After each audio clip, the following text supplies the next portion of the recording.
My name is Jordan. And I'm Jason. And we are both the founders of The Shoeless Ones. And you may be thinking, what is the Shoeless Ones?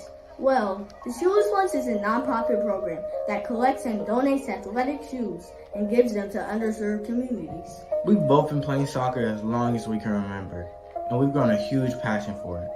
Throughout our years of playing, we've stumbled upon people who've grown the same passion, but they weren't accessible to the same amount of resources and equipment that we had, such as shoes. One example we saw this was when we watched a movie as a family called Pele, A Birth of a Legend. In the movie, there was a group of kids that did not have any shoes. For that fact, they were being teased and bullied. That's how they were given the name, the Shoeless Ones. But instead of being embarrassed for that, they learned that it was not what they wore that defined them, but the fact that their passion and skill for the game was what allowed them to be good at it. This scene in the movie is what actually sparked the idea of creating the Shoeless Ones.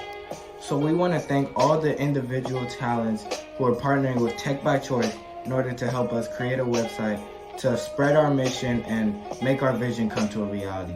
So from us to you, we just want to say thank you for your support.